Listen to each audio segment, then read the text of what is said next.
தோப்பூரில் எய்ம்ஸ் மருத்துவமனையின் கட்டுமான பணியை தொடங்கியது L&T நிறுவனம்.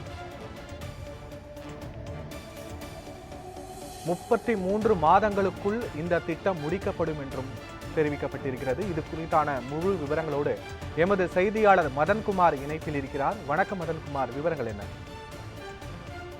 நிச்சயமா பத்மநாபன், மதுரை எய்ம்ஸ் மருத்துவமனை அடிக்கல் நாட்டப்பட்ட 5 ஆண்டுகளுக்கு பின்பு இன்று இடத்தை சமன் செய்து முதல் கட்டமாக கட்டுமான பணிகளை தனியார் நிறுவனமான L&T நிறுவனம் தொடங்கியுள்ளது. அந்த காட்சிகளை பார்த்து கொண்டிருக்கிறேன் பத்மநாபன். மதுரை தோப்பூரில் எய்ம்ஸ் மருத்துவமனை கட்டப்படும் என கடந்த 2018ஆம் ஆண்டு அறிவிக்கப்பட்டு 2019ஆம் ஆண்டு ஜனவரி மாதம் பிரதமர் மோடி மதுரை நடைபெற்ற விழாவில் அடிக்கல் நாட்டினார். 2018ஆம் ஆண்டு தொடங்கப்பட்டு 2023ஆம் ஆண்டு எய்ம்ஸ் மருத்துவமனை திறக்கப்படும் என அறிவிக்கப்பட்டு 5 ஆண்டுகளுக்கு மேலாக பணிகள் துவங்காமல் இருந்து வந்தது.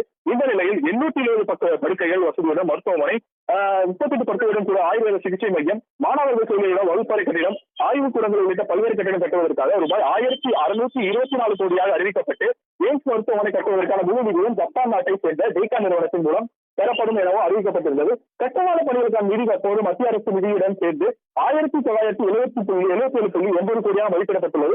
இதில் முதற்கட்டமாக எய்ம்ஸ் மருத்துவமனை அமைந்துள்ள இடத்தில் 10 கோடி ரூபாய் மதிப்பீட்டில் 5 கிலோமீட்டர் சுற்றளவுக்கு 12 அடி உயர சுற்றுச்சுவர் அமைக்கப்பட்டது. எய்ம்ஸ் மருத்துவமனை அமைய உள்ள பகுதியில் 21 கோடி ரூபாய் மதிப்பீட்டில் 6 கிலோமீட்டருக்கு சாலை பணிகள் நிறைவடைந்துள்ளது. எப்போது வரும் என்று காத்துக் கொண்டிருந்த தென் மாவட்ட மக்களுக்கு தற்போது மதுரை எய்ம்ஸ் மருத்துவமனைக்கான கட்டுமான பணிகளுக்கான தனியார் கட்டுமான L&T நிறுவனம் சார்பில் முதற்கட்ட எய்ம்ஸ் மருத்துவமனை அமைவுள்ள இடத்தினை சமன் செய்து வாஸ்து பூஜை நடைபெற்று வருகிறது. அதனைத் தொடர்ந்து ஓரிரு வாரங்களில் கட்டுமான பணிகளை தொடங்கும் என்றும் அதனைத் தொடர்ந்து கட்டுமான பணிகள் தொடங்கப்பட்டு 33 மாதங்களுக்கு முடிக்கப்படும் என்று அறிவிப்பு வெளியாகியுள்ளது.